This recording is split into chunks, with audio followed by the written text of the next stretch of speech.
हाँ मिस, कुछ दिनों से लोइड और टाइजन के साथ रहकर तुम्हारा भाई भी स्कैमर बन गया। लाइक पीटीजे का स्कैम कर डाला कि साले अब मार कर देगा कॉपीराइट। वेल क्या क्या है वो तो तुम्हें लुकिदम की वीडियो देख कर ही पता चलेगा जो मैंने अपलोड करी थी। बट बेटर रहेगा कि तुम लोग पहले मेरा टेलीग्राम चैनल ज्वाइन कर लो। देखो इस टाइम पर जो लुकिदम सही से कवर हो रही है वो वहीं पर हो रही है, एंड उसका जो लिंक है मैं इसके डिस्क्रिप्शन में दे दूंगा। अभी के लिए बस मैं तुम लोगों से माफी मांगना चाहूंगा कि वीडियो इतना लेट आ रही है। वो क्या है ना, मोदी जी ने जरा मुझे अर्जेंट बुला लिया था ताकि हम लोग जाकर डोनाल्ड ट्रम्प को धमकी दे पाए। वो मोदी जी के अकेले जाने में थोड़ा पसीने छूट रहे थे ना, इसीलिए उन्होंने मुझे अर्जेंट में बुला लिया। एंड तुम्हारा भाई वो तो अलग ही लेवल का है भाई, उसकी कॉलर पकड़कर धमकी देकर आया है कि साले इंडिया से दूर रहियो और अगर हमारे रास्ते में आने की कोशिश करी ना बेटा काट कर फेंक दूंगा। जो देखने के बाद मोदी जी भी मेरे फैन हो गए और बस यही रीजन था कि तुम्हारा भाई लेट हो गया आने में। एनीवेज इधर उधर की बातें तो होती रहेंगी, अभी के लिए हम जरा मानवा स्टार्ट करते हैं। सो लास्ट पार्ट में हमारे लोंडे ने 2 लोगों का स्कैम करा था अगेन, बट इस बार का स्कैम जो इतना ज्यादा खतरनाक हो गया था कि एक बंदा तो बेचारा सदमे में आकर पागल ही हो गया। टाइजन ने उसको पूरे 10 बिलियन वोन्स का चूना लगा दिया और दूसरा वाला बंदा उसके साथ तो इतना गंदा स्कैम करा कि बेचारा सुसाइड कर बैठा। लाइक टाइजन ने उसकी डिप्टी मास्टर की पोजीशन ही छीन ली, जिसके बाद उसने खुद को सेक्रीफाइस करके एक डीमन को समन करा ताकि वो टाइजन और रेडियंट रेड दोनों को ही ले डूबे। एंड गेस व्हाट, उस डीमन को किसने हराया था? अपने द गोट इरेटस ने। भाई लास्ट पार्ट में इरेटस ने जो अपनी रिस्पेक्ट बनाई थी, जो ओरा फार्मिंग करी थी भाई वो नेक्स्ट लेवल थी। अब तो मुझे लगता है कि हर कोई इरेटस को पसंद करता होगा। एनीवेज अपना लोंडा जो है अब वो ऑफिशियली रेडियंट रेड का डेप्यूटी गिल्ड मास्टर बन गया है और तो अपना लोंडा कुछ दिनों में इतना ज्यादा फेमस हो गया है कि ये खबर न्यूज में फैल जाती है। और जब ये बात मिथोस के डेप्यूटी गिल्ड मास्टर मिस्टर छाव को पता चलती है, उस बेचारे का तो दिल ही टूट जाता है कि भाई मैंने तो उसको इतना सपोर्ट करा था लेकिन फिर भी उसने मेरा गिल्ड ज्वाइन नहीं करा। इस टाइम पर मुझे ऐसा लग रहा है कि उसने मुझे धोखा दिया है। जो सुनकर उसकी छोटी बहन येरिन उस पर गुस्सा करने लगती है कि भाई तुम इतने बेवकूफ हो कि दूसरे तुम्हारा फायदा उठाते, आखिर तुम उनको फायदा उठाने क्यों देते हो? और सिर्फ तुम्हारी वजह से हमारे हाथों से इतना टैलेंटेड बंदा निकल गया। येरिन का इस टाइम पर दिमाग काम नहीं कर रहा होता है कि भाई टाइजन ने इनका इतना फर्स्ट क्लास गिल्ड ना ज्वाइन कर वो थर्ड क्लास गिल्ड कैसे ज्वाइन कर लिया। तभी उसकी नजर पड़ती है सियोना पर और वो सियोना से बोलती है भाई तू तो टाइजन के क्लोज है ना, तो क्यों ना तो से बात कर हमारे गिल्ड में लेकर आ जाए। बट सियोना वो श्योर नहीं है कि टाइजन उसके बात सुनेगा भी या नहीं। जो सुनकर येरिन उससे बोलती है भाई तुम दोनों क्लोज नहीं हो क्या? मैंने तो सुना था तुम दोनों क्लोज हो। सियोना से हाँ हम हैं, बट आजकल उसको समझना बहुत ज्यादा मुश्किल हो गया है। लाइक अब वो बहुत ही ज्यादा अलग हो गया, वो पहले जैसा नहीं रहा। लाइक पहले तो उसने गिल्ड ना ज्वाइन कर फ्रीलांसर बनने का डिसाइड किया और फिर सडनली अचानक से रेडियंट रेड को ज्वाइन कर लिया। वैसे तो हम 10 साल से एक दूसरे के फ्रेंड है, बट कभी कभी मैं पता नहीं लगा पाती कि आखिर उसके दिमाग में चल क्या रही है। लेकिन एक चीज जो मैं उसके बारे में जानती हूँ वो ये है कि वो बंदा हमेशा स्ट्रॉन्ग बनने के लिए मेहनत करता रहता है। तो सियोना हमारे लोंडे के बारे में क्या सोचती है वो तो हमें पता चल गया। अभी के लिए हम आते हैं हमारे लोंडे टाइजुन पर, जिसका इस टाइम पर रेडियंट रेड में फर्स्ट डे है और उसको ऐसे किंग की तरह ग्रीट किया जा रहा है। भाई लिटरली सब लोग टाइजुन के साथ काफी फ्रेंडली है, इवन उसको खुद का केविन भी मिल गया। बट ये सब जो है टाइजुन को पसंद नहीं आ रहा। तभी एडी आज बता डेप्यूटी गिल्ड मास्टर बनकर तुझे कैसा लग रहा? अच्छा लग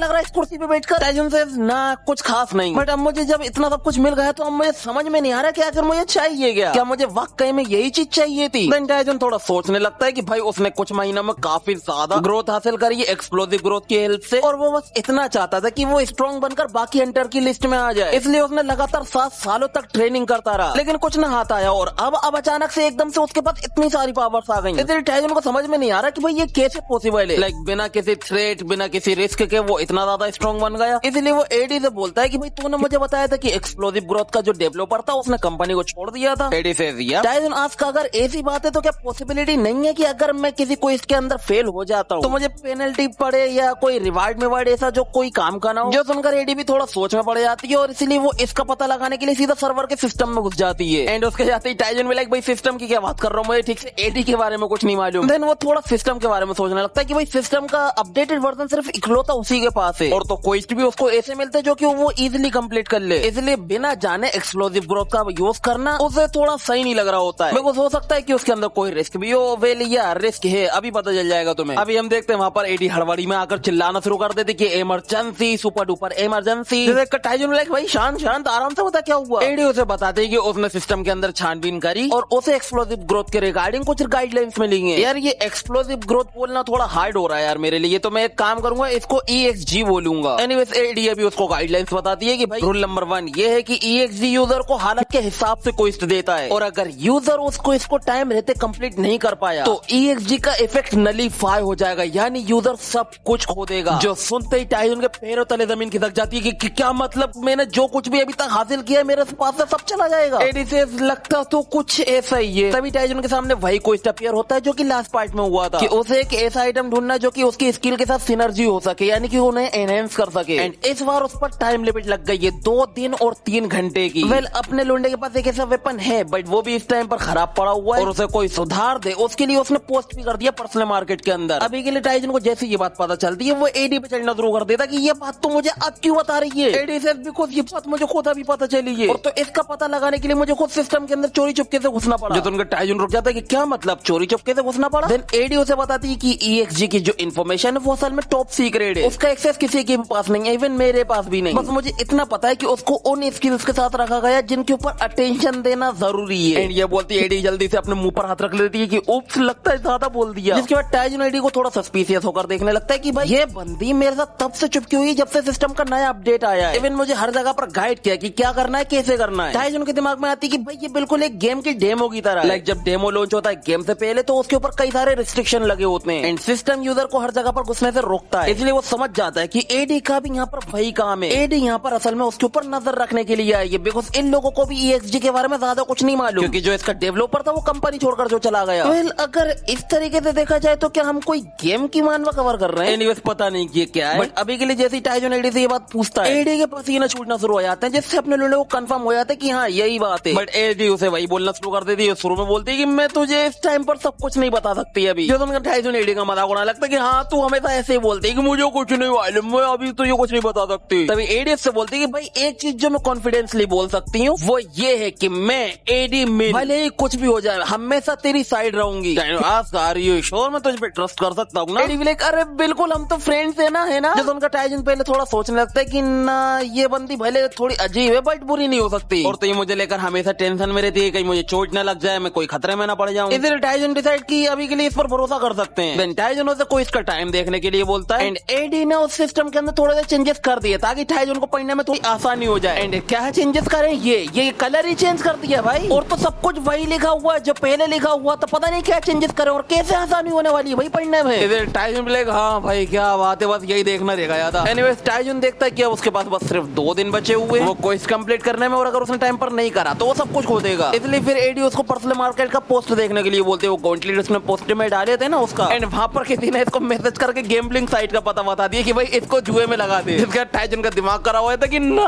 भाई इस जगह पर आके कितने स्कैमर्स घूम रहे हैं। तभी एडी उससे बोलती है भाई एक और कमेंट है उसको भी चेक करते हैं जरा। वेल दूसरा कमेंट किसका, उसी बंदे का जिससे ये लोग पर्सनल मार्केट में सबसे पहले मिले थे, वो शॉपकीपर। एंड उसको पता है कि पोस्ट टाइजन का है बट टाइजन को नहीं मालूम कि ये कमेंट किसका है। इसलिए टाइजन से ऐसे बात कर रहा होता है ऐसे वो उसको जानता है। इसलिए टाइजन आज की भाई तू मुझे जानता है कि मैं कौन हूँ। एंड इसे ऑफ कोर्स भाई वो तो पिछली बार वो फनी स्टफ लेकर आया था ना। एंड टाइजन को समझ में आ जाता है कि ये कौन है। तभी वो बंदा उसको गॉन्टलेट के बारे में बताता है कि भाई ये जो आइटम है इसके अंदर बहुत ही कॉम्प्लेक्स माना पाथवेज है, इसलिए अगर इसको रिपेयर करने में थोड़ी सी भी गलती हुई तो तेरा पूरा आइटम ही बर्बाद हो जाएगा और अगर इसको फिक्स करना है तो तुझे एक 7 सर्कल मेज की जरूरत लगेगी। जो सुनते टाइजन के पैरों तले जमीन खिसक जाती है। वेल क्यों वो तुम्हें पता चल जाएगा। अभी के लिए टाइजन उसको थैंक्स बोलकर वहीं पर कट कर देता है। और मुझे एक बात बताओ आखिर ये टाइप कैसे कर रहा है। लाइक मुझे कुछ नजर नहीं आ रहा कि वहाँ पर कुछ लिखा भी है भाई, एक छोटा सा कीबोर्ड ही लगा देते। और तो ये जो बंदा है इसका नाम है जॉनी डी। भाई मतलब तुम टकले हो तो तुम्हारा नाम जॉनी रख दो, सही बात है। एनीवेज अभी टाइजन थोड़ा टेंशन में आया था तभी एडी उससे बोलती कि भाई 7 सर्कल मेज की बात है तो इसके लिए तुम मास्टर सीओ से बात क्यों नहीं करता, वो होंगी ना 7 सर्कल की मेज। टाइजन उसे बताता है कि ना वो तो खुद 5 सर्कल की मेज है। एडी भाई अगर ऐसी बात है बट तूने तो बोला था कि वो कंट्री की सबसे बेस्ट मेज है। देन टाइजन उसे बताता है कि अगर किसी मेज के पास 7 सर्कल की पावर है तो वो सिर्फ कंट्री का नहीं पूरे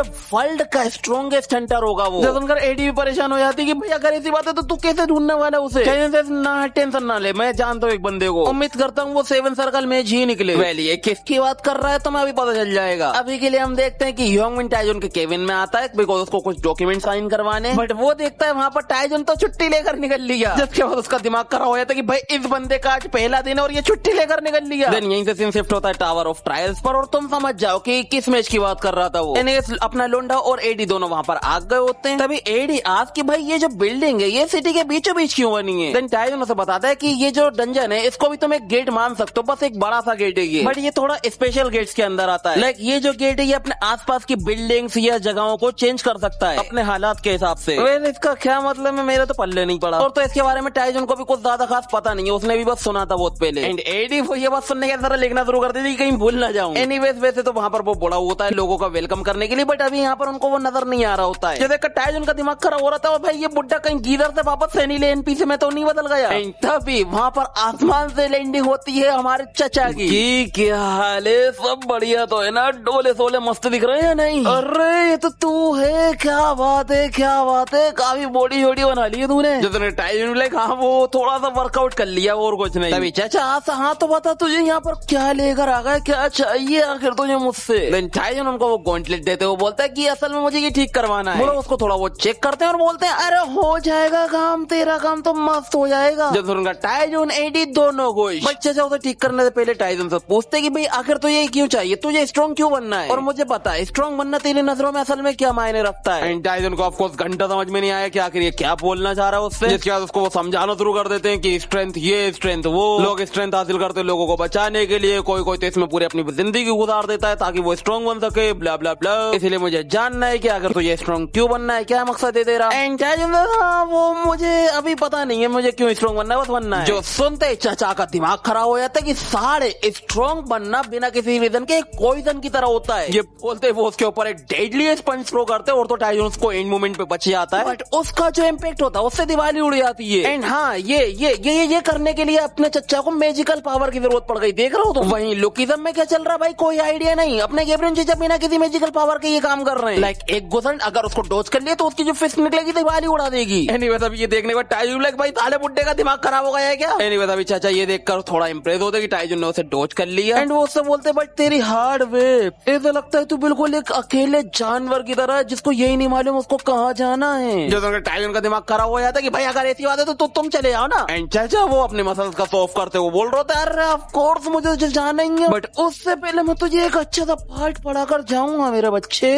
इसीलिए टेंशन मत लेना बिकॉज मैं तुझ पे ज्यादा हार्ड नहीं होने वाला। चाचा को इस तरीके की बातें करता हुआ देखकर टाइजन का दिमाग खराब होने लगता है। देन वो सीधा अपने राइजिंग ड्रैगन फिस्ट का यूज कर चाचा के ऊपर एक किक थ्रो करता है और तो चाचा उसको इजीली ब्लॉक कर लेते कि क्या बात है, क्या बात है, दम है तेरे अंदर, मानना पड़ेगा। तभी टाइजन लेकर चाचा टेंशन काहे को ले रहा, अब भी तो मैंने स्टार्ट किया है। बोलते ही टाइजन अपनी राइजिंग ड्रैगन फिस्ट की साइलेंट बैरेज स्किल का यूज करता है। Then secret technique rising dragon X fireball यानी कि फायरबॉल का एक नया कॉम्बो बनाया और उड़ा दिया चाचा को, और तो इसका इम्पैक्ट भी काफी तगड़ा होता है। बट चाचा वो अलग ही है भाई, उनको घंटे फर्क नहीं पड़ता उससे। चाचा उसकी तारीफ करना शुरू कर देते हैं कि क्या बात है, क्या बात है मेरे बच्चे, तू सिर्फ स्ट्रॉन्ग नहीं हुआ बल्कि तूने तो अपनी टेक्निक्स को ही यूटिलाइज कर लिया। बट एक चीज जो तू भूल रहा है वो ये है कि तेरे सामने कोई आम मेज नहीं खड़ा। ये बोलते चाचा उसको अपनी वाली फायरबॉल दिखाते हैं जिसका नाम है एल्काइरोइड फायरबॉल और इसकी टीयर 1 से। भाई ये कौन सी टीयर है मुझे नहीं मालूम, बट अभी ये फायरबॉल देखकर टाइजन भी हैरान हो जाता है कि भाई ये कौन सा कलर है इसका। तभी चाचा उसे समझाते कि देख भाई जो फायरबॉल स्किल है वो असल में कास्टर के माना के ऊपर डिपेंड करती है, यूजर के माना के ऊपर। जितना ज्यादा माना होगा उतना ज्यादा स्ट्रॉन्ग फायरबॉल बनेगा, और अगर तुम अपने माना को चेंज करते हो तो अलग फायरबॉल बनेगा। यानी कि ये जो फायरबॉल स्किल है इसको यूज करने के कई सारे तरीके होंगे। इसलिए चाचा अपने लोंडे को बता रहे होते कि तेरा जो फायरबॉल है वो नेक्स्ट लेवल का है, बट वो अपनी अल्टीमेट फोर्स का यूज नहीं कर पा रहा, वो कहीं ना कहीं लेक कर रहा है। टाइजन आज क्या मतलब अल्टीमेट फोर्स? चाचा उसे समझाते हैं कि देख माना असल में तुम्हारे सभी डिजायर्स का एक सोर्स है, और ये जो तू अल्टीमेट फायरबॉल देख रहा है ये मेरे उन सभी डिजायर्स और ड्रीम्स को मिलाकर बना है, और तू इस लेवल पर बस मजे मजे में नहीं पहुंच सकता। ये बोलते हो चाचा अपना फायरबॉल सीधा अपने लोंडे की ओर फेंक देते हैं कि इसे रोकने के लिए तुझसे जो हो सकता है कर, बिकॉज मुझे जानना है कि तेरे डिजायर्स असल में क्या है। जो सुनकर और देखकर टाइजन के पसीने छूटने लगते हैं, बट वो सोचता है कि आखिर उसको स्ट्रॉन्ग क्यों बनना था। टाइजन हमें बताता है कि उसने अपने 7 सालों तक कड़ी ट्रेनिंग करी, हालांकि उसके लिए उसको कभी भी किसी ने एक्नॉलेज नहीं किया, बट वो करता रहा सिर्फ इसलिए ताकि वो लोगों को बता सके कि उसने जो ट्रेनिंग करी है वो बर्बाद नहीं हुई। एंड फाइनली अब वो लोगों को दिखा सकते हैं कि हाँ वो स्ट्रॉन्ग बन गया। एंड यहाँ तक पहुंचने के लिए अपने लोंडे ने काफी खून पसीना भी बहाया है, बट टाइजन वो ये बोल रहा होता है कि मैं अब भी इस पावर से सेटिस्फाई नहीं हूँ, इसलिए मुझे खुद को तब तक पुश करना जब तक मैं सेटिस्फाई ना हो जाऊं। ये बोलते हुए वो अपना एक फायरबॉल क्रिएट करता है जो कि बाकी फायरबॉल्स के मुकाबले में अलग है। लाइक वो ब्लू थे बट इसका डार्क ब्लू है, लाइक इंडिगो टाइप का है ये कलर। एंड जैसे टाइजन अपना फायरबॉल का यूज करता है दोनों ही फायरबॉल का क्लैश हो जाता है, वो भी बहुत तगड़ा वाला। जो देखकर चाचा भी काफी इंप्रेस होते हैं, वो अपने मन में बोल रहे होते हैं कि ये बहुत ही हल्का हल्का नजर आ रहा है, बट मैं फील कर सकता हूँ कि आखिर इस बंदे के डिजायर्स हैं क्या। इसलिए चाचा स्माइल करते हैं बिकॉज उनको समझ में आ गया कि टाइजन को फाइनली आंसर मिल गया कि उसे स्ट्रॉन्ग क्यों बनना है। इसलिए फिर वो दोनों अटैक्स को नलीफाई कर देते हैं कि बस आज के लिए बहुत हो गया। वहीं टाइजन उस बेचारी की हालत खराब हो गई होती है बिकॉज वो अटैक बहुत ज्यादा पावरफुल था, और तो उसने माना भी बहुत ज्यादा कंज्यूम करा। इसलिए चाचा उसे बता रहे होते देख मेरे बच्चे तूने अपना पाथ तो ढूंढ लिया है, बट तेरे पास अभी उतनी स्ट्रेंथ नहीं है कि तू इस पावर को हैंडल कर सके, इसलिए ट्रेनिंग करना वो भी जबरदस्त। एंड तभी टाइजन जमीन पर गिर जाता है बिकॉज उसका माना खत्म हो चुका है। देन शिफ्ट होता है थोड़ी देर बाद पर, जहाँ पर चाचा अपने लोंडे को गाउंटलेट फिक्स करने करने से पहले बता रहे होते हैं कि एक बार अगर उन्होंने गाउंटलेट फिक्स करने के लिए बैठ गए तो फिर ना ही वो हिल सकते हैं ना ही डुल सकते हैं, बिकॉज इसके अंदर बहुत ज्यादा कॉन्सेंट्रेट करना पड़ता है। अगर थोड़ी सी भी गलती हुई तो पूरा आइटम बर्बाद हो जाएगा। और तो इसमें 8 से 12 घंटे लगने वाले हैं, इसीलिए वो तब तक के टाइजन को खुद को गार्ड करने के लिए बोलते हैं, यानी कि चाचा खुद को गार्ड करने के लिए बोलते हैं टाइजन से। एंड टाइजन लाइक हाँ क्यों नहीं, कोई बड़ी बात है क्या मेरे लिए। ये तुम चाचा सब कुछ टाइजन के ऊपर छोड़ देते हैं एंड शुरू हो जाते हैं अपने काम में। एंड गाउंटलेट्स को ठीक करने के लिए वो जो स्पेल बोल रहे हैं, जो मंत्र बोल रहे हैं, वो जरा तुम सुनना। जैसे बोल रहे होते ओम मनी पद में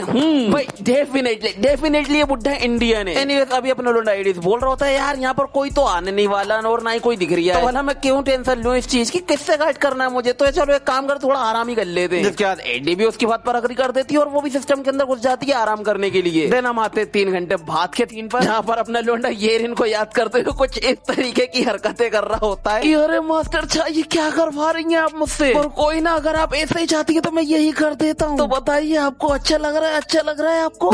ये बंदा ये बातें बोलते हुए कर क्या रही है, तुम जरा देखो तो यार भाई लिटरली क्या चल रहा है इसके सपने के अंदर। फिर अभी अपने लोगों ने बड़ा ही प्यारा सपना देख रहा होता है कि तभी उसके पेट पर एक स्पाइडर आ जाती है। जैसे अपने लोगों को ये फील होता है कि उसके ऊपर कुछ तो चढ़ा है, वो जल्दी से उठता और देखता है कि स्पाइडर उसकी फटकर चार हो जाती है। वो एक ही घुसने में स्पाइडर के टुकड़े टुकड़े कर देता है। साला डरा दिया तूने मुझे। वहीं एडी वो भी टाइजन की आवाज सुनकर झांक जाती है, क्या हुआ। अभी अपना लोना पीछे देखता है कि पीछे तो बहुत सारी स्पाइडर से, वो भी बड़ी बड़ी। वो देखता है कि वो सब की सब एक पोर्टल में से आ रही है, जो देखकर टाइजन समझ जाता है कि सारी की सारी स्पाइडर्स असल में मॉन्स्टर्स ऑफ द वॉइड्स हैं। वेल ये मॉन्स्टर्स ऑफ द वॉइड क्या है, असल में ये एक स्पाइडर्स की प्रजाति है जो कि डायमेंशंस के बीच में रहती है। एंड ये दूसरे डायमेंशंस में सिर्फ तब जाते हैं जब इनको किसी डायमेंशन से बहुत ज्यादा माना सेंस होता है। एंड इसमें बहुत सारी चीजें आती हैं, जैसे स्पाइडर्स हो गए, ऑक्टोपस हो गए और भी बहुत सारी चीजें। एंड इस टाइम पर ये मॉन्स्टर्स यहाँ पर आए बिकॉज इनको बहुत ज्यादा माना सेंस हुआ है। एंड वो माना रिलीज कौन कर रहा है, अपना बुड्ढा, सिर्फ उन गाउंटलेट्स को ठीक करने के लिए, जो टाइजन समझ जाता और फिर वो रेडी हो जाता उन सभी से फाइट करने के लिए। और तो वो ये भी बोल रहा था भाई टाइम पास के लिए कुछ नहीं था तो अच्छा वो कुछ तो आया, बट ये टाइम पास उसको कुछ ज्यादा ही भारी पड़ने वाला है। एंड मुझे कोई एक बात बताओ भाई, एडी काहे को रेडी हो रही है, उसके तो पंचेस भी असर नहीं करने वाले किसी के ऊपर। फिर तो टाइजन ये बोलते हैं उन सभी स्पाइडर के ऊपर चढ़ जाता है और तो फाड़ रहा होता है एक एक स्पाइडर को। तभी एडी उसे बताती है भाई बुड्ढे के ऊपर भी अटैक हो गया है। एंड जैसे टाइजन ये देखता है, वो उनके वहां पहुंचने से पहले जल्दी से अपना फायरबॉल अटैक का यूज करता है और जला देता उन सभी स्पाइडर्स को। वेल उसने ये बुड्ढे को बचाने के लिए नहीं करा बल्कि अपने गॉन्टलेट्स को बचाने के लिए करा है, बिकॉज वो बोल रहा होता कि मैं टाइजन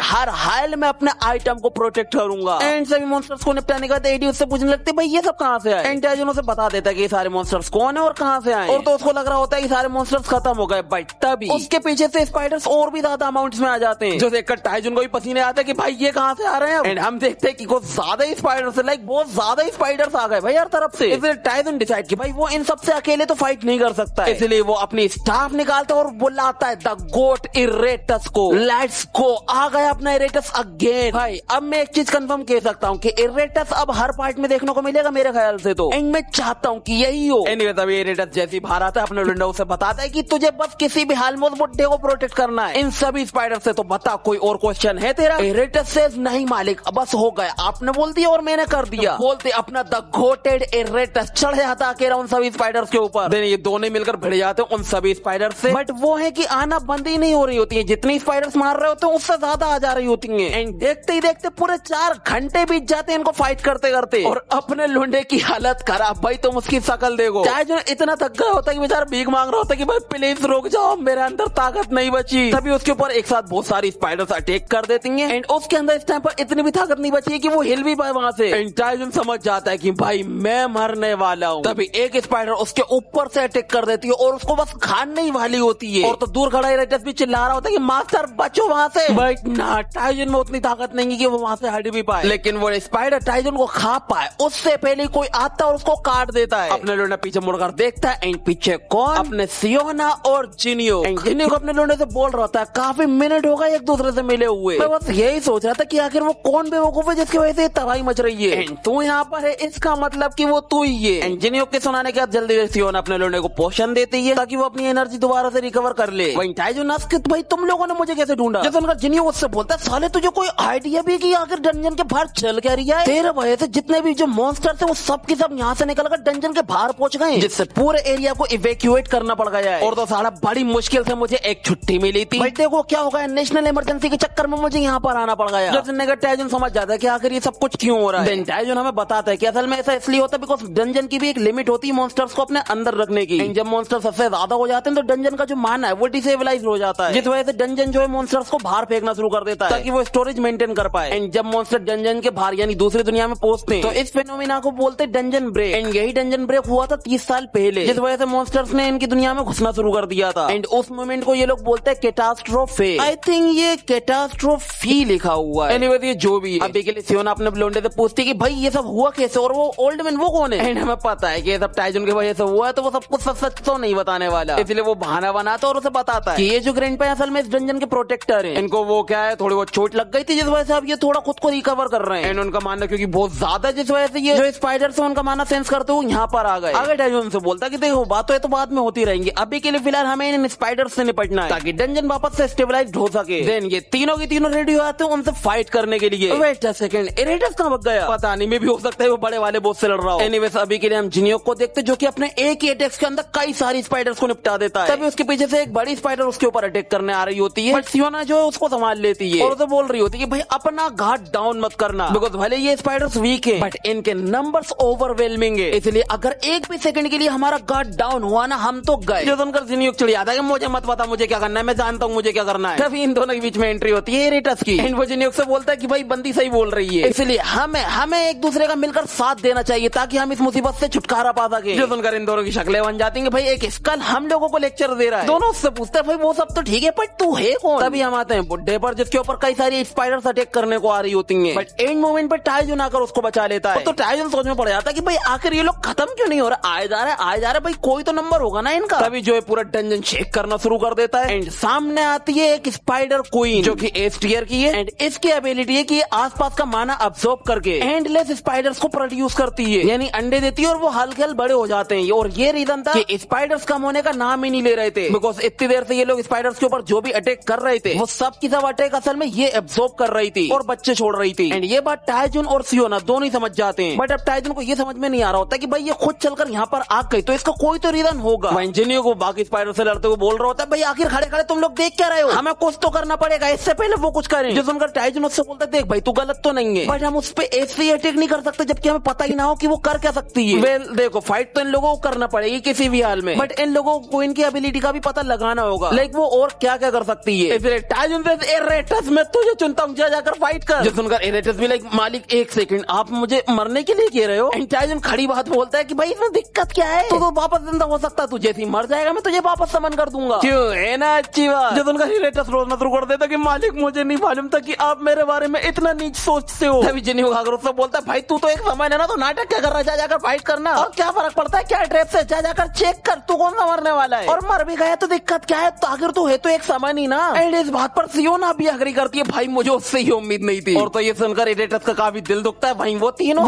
वहाँ खड़े होकर चिल्ला रहे होते कि जाकर रश कर मारना उसको, जिसके बाद इरेटस उनकी बात तो मानता है बट उसको बहुत बुरा लग रहा होता है, लाइक रोते हुए उनसे बोल रहा होता है कि आप लोग मुझे वाकई में इस नजर से देखते हो, मतलब मैं आप लोगों के लिए बस एक टूल हूँ और कुछ नहीं। और हाँ ये बात उसने अपने मन में बोली होती है, बट वही बेचारा इरेटस भाई मुझे बहुत बुरा लग रहा है उसके लिए। एनीवेज इसके बाद इरेटस सीधा उस स्पाइडर को इनके ऊपर चढ़ जाता और तो बोल रहा होता है कि my father who art in heaven please मुझे शक्ति दीजिए। ये बोलते वो अपनी पूरी ताकत लगाकर स्पाइडर को इनके ऊपर अपनी वो स्टाफ से अटैक करता है और उस स्पाइडर को इनको बीच में से चीर देता है। देन वो टाइजन से बोलता है कि मालिक देखिए मुझे कुछ भी नहीं हुआ, मैंने इसके ऊपर अटैक करा। तभी टाइजन देखता है कि स्पाइडर फिर से हील हो रही है और साथ ही वो इरेटस की स्टाफ को भी निकल रही है, जिसके बाद जल्दी से इरेटस उसके ऊपर से नीचे उतरता है। एंड इधर किसी को भी समझ में नहीं आया कि आखिर वो कर क्या रही थी, बट टाइजन वो समझ जाता है कि स्पाइडर क्वीन असल में माना एब्सॉर्ब करती है और इरेटस के वेपन में है माना, तो वो उसे ही निकलने का ट्राई कर रही थी। एंड ये बात टाइजन सियोना और जिनियोक को भी बता देता है। टाइजन उनसे बोलता है कि अब हम इसके ऊपर अपनी स्किल्स का यूज नहीं कर सकते, हमें इसको विदाउट स्किल ही हराना पड़ेगा। जो सुनकर जिनियोक तो टाइजन को पागल बोल रहा होता है, बट सियोना उसकी बात पर अग्री कर देती है। देन वो जिनियोक को भी बता देती है कि अगर हम अपनी स्किल्स का यूज करते हैं तो वो उसका माना अब्सॉर्ब करके स्पाइडर्स को प्रोड्यूस करती ही रहेगी। जो सुनकर जिनियोक भी लगा अबे यार क्या बकवास है, ये डंजन मेरी जिंदगी का सबसे बेकार डंजन होने वाला है, बट अब क्या ही करें, करना तो पड़ेगा। और फिर क्या जिनियोक चढ़ जाता है उन स्पाइडर्स के ऊपर कि मुझे इनको हराने के लिए अपने माना की भी जरूरत नहीं है, ऐसे ही हरा दूंगा इनको। तो देखकर टाइजन में काफी इंप्रेस होता है कि भाई तुम दोनों काफी अच्छा कर रहे हो। देन वो छोटे मोटे स्पाइडर्स को इनके हवाले कर सीधा निकल जाता है क्वीन से भिड़ने के लिए। और तुम जरा देखना इरेटस उस क्वीन से अकेला भिड़ा हुआ है। That's why we called him Iretus the God। Anyways अभी टाइजन को क्वीन से भिड़ने के लिए जाता वो देखकर जिनियोक उससे बोलता अच्छा बेटा तो तू अकेला पूरी स्पॉटलाइट लेना चाहता है, चल कोई ना ले ले, बट मेक श्योर कि तू उसको खत्म करके ही आना, जिसके बाद टाइजन कोइन के पास जाता और उसने इन लोगों को बोला था ना कि स्किल्स का यूज मत करना, एंड वो कोइन के अगेंस्ट खुद यूज करने लगता है फायर बॉल को, जो देखकर दोनों ही शॉक्ड कि भाई टाइजन तू पागल हो गया है क्या, तो नहीं तो हमें कहा था स्किल का यूज न करने को, और अब साला तो खुद स्किल का यूज कर रहा है। भाई टाइजन वो इनकी नहीं सुनता, वो सीधा थ्रो कर देता है अपना फायर बॉल कोइन के ऊपर, एंड कोइन वो भी अपना मुंह खोल लेती है उसको एब्जॉर्ब करने के लिए। वेल अब तुम लोग सोच रहे होगे भाई टाइजन ने फायर बॉल आकर कोइन के ऊपर क्यों थ्रो करा, तो देखो उसको याद आ गई है बुड्ढे की बात, कि बुड्ढे ने उससे बोला था कि तुम अपने माना की प्योरिटी को चेंज कर सकते हो, लाइक तुम उसको कोई भी सेफ दे सकते हो, एंड फायर बॉल वो अटैक है जिसके इन्फिनाइट वेरिएंट है, एंड ये तुम्हारे ऊपर है कि तुम अपने ड्रीम्स और डिजायर को लेकर फायर बॉल को कैसा बना सकते हो, लाइक कितना स्ट्रॉन्ग बना सकते हो, एंड उसके अंदर तुम्हें किस टाइप का माना भरना है। एंड टाइजन को ये बात समझ में आ गई है कि ये स्पाइडर की एक लिमिट तो होगी, लाइक ये माना अब्जॉर्ब करती है बट हर टाइप का माना ये अब्जॉर्ब नहीं करती होगी, और इसीलिए वो अपने ड्रीम्स और डिजायर्स को अलग ही कर देता है। लाइक पहले फायर बॉल थोड़ा ब्लू था बट अब पूरा ही इंडिगो कलर का हो गया है, एंड उसका नाम हो गया फायर बॉल ऑफ एवरराइट, यानी लालच का फायर बॉल। तो तुम समझ रहे हो ना, उसने फायर बॉल बनाने के लिए अपनी लालच का यूज करा है, और तो इसकी टीयर पर भी EX लिख गए। वेल ये कौन सी टीयर है मुझे नहीं मालूम, में भी आगे हमें पता चल जाए। अभी के लिए बेसिकली टाइजन ने ये करा है कि उसका जो प्योर माना था वो उसने हाइड कर दिया है, और फायर बॉल को जो उसने अपने करप्ट माना से भर दिया है, जिस वजह से फायर बॉल का जो साइज है वो कोइन से भी ज्यादा बड़ा हो गया है, जो देखकर जिन्योक की भी आंखें खुली की खुली हो जाती कि भाई कैसे ये कौन सा फायर बॉल यूज कर रहा है। भाई टाइजन वो अपनी स्माइल देता है, बोल रहा था it's a perfect cooked fire ball, और तुम जरा लुंडे की स्माइल देखना, ऐसा लग रहा है कि जैसे मुंह में लिया हो आज। एनीवेज इतना बड़ा फायर बॉल होने के बाद भी कोइन उसको निकलना शुरू कर देती है, बट टाइजन सही था कि वो हर तरह की माना को ऑब्जर्व नहीं करती होगी, और इसीलिए जो फायर बॉल के अंदर टाइजन ने अपना करप्ट माना भरा था वो इतना करप्ट होता है कि कोइन तक उसको नहीं निकल पाती है, उगलना पड़ जाता उसे। भाई इस टाइम पर अपने लोंडे ने कोइन के साथ भी स्कैम कर दिया, जो देखकर जिन्योक भी सोच में पड़ जाता कि भाई मुझे तो लगा था कि कोइन माना ऑब्जर्व करती है, तभी वो लोग सिस्टम का मैसेज देखते हैं कि कोइन ने जो है इम्प्योर माना ऑब्जर्व करने का ट्राई करा था, जिस वजह से उसको फेटल डैमेज मिल गया, और तो साथ ही उसके ऊपर डिबफ भी लग गया कि अब वो स्पाइडर जनरेशन स्किल का यूज नहीं कर सकती है, जो देखकर सियोना भी शॉक्ड कि भाई टाइजन के फायर बॉल में ऐसा माना था कि कोइन तो उसको ऑब्जर्व नहीं कर पा रही है, बट टाइजन ने ये कैसे किया, बिकॉज इसके लिए तुम्हें एटलीस्ट 5 सर्कल का मैच तो होना पड़ेगा, एंड तभी जाकर तुम अपने माना में चेंजेस कर सकते हो। क्या मतलब टाइजन तू वाकई में इतना स्ट्रॉन्ग हो गया है। भाई टाइजन वो जल्दी से उन दोनों को इसके ऊपर अटैक करने के लिए बोलते हैं, बिकॉज अभी के लिए वो माना ऑब्जर्व नहीं कर सकती है, जिसके बाद ये तीनों एक साथ चढ़ जाते हैं सीधा स्पाइडर कोइन के ऊपर। अभी जिन्योक बोल रहा होता है कि भाई मुझे ये तो समझ में नहीं आया कि एग्जैक्टली अभी हुआ क्या है, बट अभी के लिए चलो इस कमीने स्पाइडर को सबक सिखाते हैं। ये बोलते स्पाइडर कोइन के ऊपर वो अपना स्टन अटैक का यूज करता है, जिस वजह से स्पाइडर कोइन थोड़ी देर के लिए स्टन में चली जाती है, जिसका फायदा उठाकर सियोना सीधा स्पाइडर कोइन को चीर के रख देती है, जो देखकर जिन्योक भाई खत्म हो गया ना सब कुछ,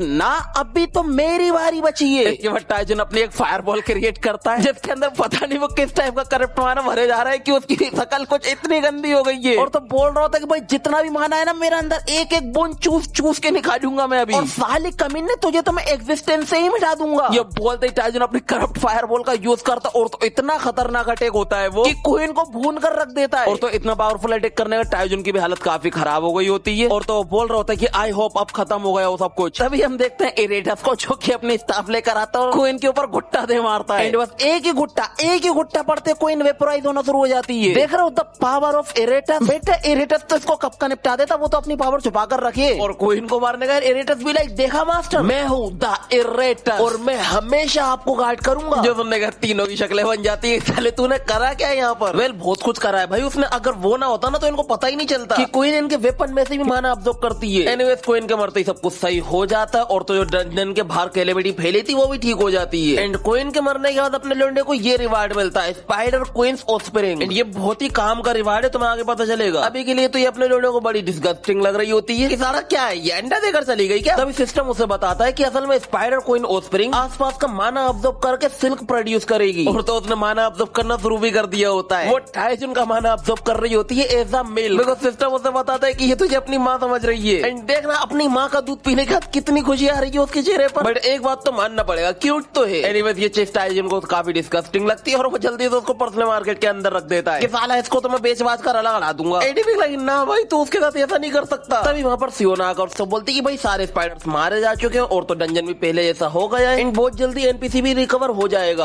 अरे ये तो बहुत अच्छी बात है। तभी सियोना आज कि भाई सब कुछ ठीक है, अब जरा तू ये बात बताएगा कि ये सब हुआ कैसे था। और फिर जिन्योक भी आ जाता है कि सियोना बिल्कुल सही बोल रही है कि तेरे जैसा स्किल वाला हंटर इस लो लेवल के डंजन में क्या कर रहा है आखिर। वेल क्या कर रहा है वी नो, बट ये बात टाइजन इन लोगों को तो नहीं बता सकता ना, वरना कुटेगा इनके हाथों। इसलिए वो उन लोगों से बोलता है अरे यार अब मैं तुम लोगों से क्या ही छुपाऊं, मुझे पता तुम लोग मेरी बात पर बिलीव नहीं करोगे, बट सच तो ये है कि मुझे डंजन ब्रेक के बारे में ऑलरेडी पता था, एंड मैं यहाँ पर आया बिकॉज बिकॉज सिविलियंस को प्रोटेक्ट करना मेरे लिए फर्स्ट प्रायोरिटी है। सुनकर सियोना भी शॉक्ड होती है कि हाँ तुझे कैसे पता पहले से? ये तो अब भी एक मिस्ट्री है कि आखिर डंजन ब्रेक यहाँ पर हुआ ही क्यों? जिसके टाइजन स्माइल करते हुए बोलता है अरे मुझे भी नहीं पता, मैं तो खुद किसी ने बताया था तो मैं यहाँ पर आ गया। एंड वो बंदा कौन है? अभी हम उसी पर आते हैं। हम आते हैं अभी रेडिएंट ब्रेथ के HQ पर यानी हेडक्वार्टर पर, जहाँ पर दुनिया भर के रिपोर्टर्स आ गए होते सिर्फ योंगमिन से पूछताछ करने के लिए। बिकॉज टाइजन ने लोगों को ये बताया कि वो बंदा ये था जिसने ऑलरेडी प्रेडिक्ट कर लिया था कि डंजन ब्रेक होगा एंड इसी ने टाइजन को वहाँ पर भेजा था। और क्योंकि ये बात योंगमिन को बिल्कुल भी ढंग से नहीं मालूम, मैं इसलिए टाइजन से बोल रहा था भाई मुझे अब करना है क्या, जरा बताएगा तूने क्या किया? तभी टाइजन सभी न्यूज रिपोर्टर्स से बोलता है कि मैंने जो कुछ भी किया है सिर्फ अपने लोगों के लिए किया है, thanks to guild master Yongmin, कि उन्होंने पहले से प्रेडिक्ट कर लिया था कि डंजन ब्रेक होगा और उन्होंने मुझे वहाँ पर भेज दिया। सच बता रहा हूँ, अगर ये ना होते तो मैं कुछ भी नहीं कर पाता। इसलिए आपको जो कुछ भी जानना है इनसे पूछिए, बिकॉज अब मुझे कुछ भी नहीं मालूम है। क्यों, मैं सही कह रहा हूँ ना मास्टर योंगमिन? वो तुम ही थे ना जिन्होंने मुझे बताया था कि डंजन ब्रेक होने वाला है ना?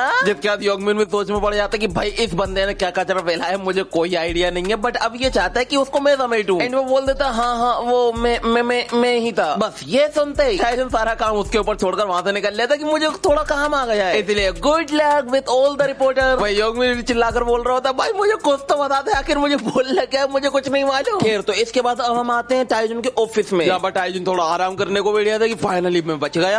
कि भाई तूने सब कुछ उसके ऊपर छोड़ दिया, ठीक तो रहेगा ना? टाइजन उसे बोलता है अबे कैसी बातें कर रही है, सब ठीक रहेगा, इसलिए तुझे टेंशन लेने की जरूरत नहीं है। और तो मैंने कॉन्ट्रैक्ट में पहले से इस बारे में लिख कर रखा था। वेल क्या लिख कर रखा था कि एम्प्लॉय कुछ भी कचरा फैलाता है तो उसको साफ करेगा योंगमिन। और तो पता नहीं उस कॉन्ट्रैक्ट के अंदर क्या क्या लिखा हुआ है, मैं भी हो सकता है हमें धीरे धीरे पता चले। अभी के टाइजन एडी से बोल रहा होता है, ये वैसे भी बंदा नाकारा निकम्मा निकल रहा था, तो फाइनली कुछ तो काम आया ना, कुछ तो काम करेगा वो। और वैसे भी मेरे वजह से गिल्ड की रेपुटेशन वापस से बूस्ट हो रही है, तो भला और क्या चाहिए, मैं क्यों काम करूं भैया? जो सुनकर एडी भी लगे ना भाई तू एक असली डेविल है। मैं कोई ना, फाइनली तूने कुछ तो कंप्लीट कर लिया, और जरा कोई मुझे बताएगा क्या टाइजन ये कर क्या रही है? फिर अभी के लिए टाइजन भी काफी खुश है, बिकॉज गॉन्टलेट पहले जैसे हो गए। एंड ये गॉन्टलेट उस किंग के जिसने पूरा कॉन्टिनेंटल पे राज किया था अपने मार्शल आर्ट्स के साथ। और तो इस गॉन्टलेट की ये खासियत है कि ये राइजिंग ड्रैगन फिस्ट के जो भी अटैक है उसको बूस्ट कर देगी, एंड ये एनिमी के फिजिकल डिफेंस को 50% इग्नोर करेगी। भाई जो लोग गेम खेलते हैं ना उनको मालूम होगा ये 50% इग्नोर डिफेंस क्या चीज होती है। लाइक जैकपॉट लग गया अपने टाइजन के हाथों, जिसके बाद टाइजन उसे पहनते हुए बोलता है कि फाइनली मेरी मेहनत रंग लाई। एंड वो अपने मन में बोल रहा था कि एक्सप्लोसिव ग्रोथ रिस्की तो है, बट जो रिवार्ड मुझे मिला है वो एक नंबर का है। एंड इसी के साथ मैं बहुत जल्द बहुत ही ज्यादा स्ट्रॉन्ग हो जाऊंगा, एंड ये पूरी दुनिया मेरी मुट्ठी में होगी। भाई ये पैनल देखना जरा, तुम बोल दो किसका रेफरेंस है भाई, तुम्हें मालूम है ये? प्लीज कह दो कि तुम्हें मालूम है किसका रेफरेंस है। मैं तुम्हें नहीं बताने वाला, मैं चाहता हूँ कि तुम लोग मुझे कमेंट में बताओ कि ये किसका रेफरेंस है। एंड लिटरली भाई मुझे बिल्कुल उम्मीद नहीं थी कि उस बंदे का रेफरेंस मुझे यहाँ देखने को मिलेगा। तुम जरा टाइजन की शक्ल देखना भाई, उससे बिल्कुल मैच खा रही है। एनीवेज अभी के लिए टाइजन एडी से बोलता है कि भाई उस बूढ़ों के साथ ट्रेनिंग कर मुझे एक चीज तो रियलाइज हो गई है कि मैंने अपने पूरे 7 साल बिना किसी ड्रीम के बिता दिए भाई। इसलिए एडी सोचने लगती है कि भाई आखिर तेरे लिए क्या ड्रीम होना चाहिए, बिकॉज इन दिनों जिस भी चीज के बारे में तूने सोचा है वो स्पेस सही था। बिल्कुल, बिकॉज अगर मुझे अपना गोल बेटर करना है तो सोच को तो ऊंचा रखना पड़ेगा ना, और अगर मुझे उसका आधा भी मिल गया मेरी लाइफ तो सेट है भाई। वेल टाइजन का गोल क्या है? हंटर बनना, यानी ग्रेटेस्ट हंटर बनना। टाइजन बोलता है कि हाँ मैं जानता हूँ अगर लोग मेरी ये बात सुनेंगे तो उनको हंसी आएगी, यार हंटर बनने का सपना भला किसका हो सकता है, बट मैं इसे लेकर बिल्कुल सीरियस हूँ, इसलिए मुझे उसके लिए बहुत ज्यादा डिटर्मिनेशन की जरूरत लगेगी। देखो डिटर्मिनेशन का मतलब होता है ध्यान देना किसी चीज पर, लाइक उस चीज के लिए बहुत ज्यादा मेहनत करना, पूरा घुस जाना उसके अंदर। एंड उस चीज को हासिल करने के लिए अपने टाइजन को क्या चाहिए? मनी, जो कि किससे मिलेगा? इस ऑस्प्रिंग स्पाइडर क्वीन से। एंड ये बोलते हुए लुक एट दैट डेविएस स्माइल। भाई इस टाइम पर अपने लौंडा किसी मेन विलन से कम नहीं लग रहा है। एनीवेज टाइजन को इससे पैसा कैसे मिलेगा? बिकॉज इसका जो सिल्क है वो काफी ज्यादा कॉस्टली है, बट दिक्कत ये है कि ये बच्ची है और इसके पास से बस इतना सा ही सिल्क निकलता है, जो देखकर एडी की हंसी छूट जाती है और टाइजन का दिमाग खराब हो रहा होता है। क्या बकवास है, बस इतना सा निकला। तभी सिस्टम उसको बताता है कि जो इतना सा सिल्क है ना इसकी कीमत भी 10% कॉइन है, और तो इसको कई डायमेंशन में खाने के लिए यूज किया है था बताए। एनीवेज ये देखकर टाइजन काफी खुश होता है कि भाई मेरे हाथ में इतनी तगड़ी चीज लग गई, क्या बात है। बट यहाँ पर एक दिक्कत है कि अगर उसको ये करवाना है, यानी अगर उसको ज्यादा सिल्क निकलवाना है, तो टाइजन को एक माना सोर्स ढूंढना पड़ेगा। तभी कोई उनका दरवाजा नोक नोक करता है। एंड फिर क्या, जल गई टाइजन के दिमाग की बत्ती।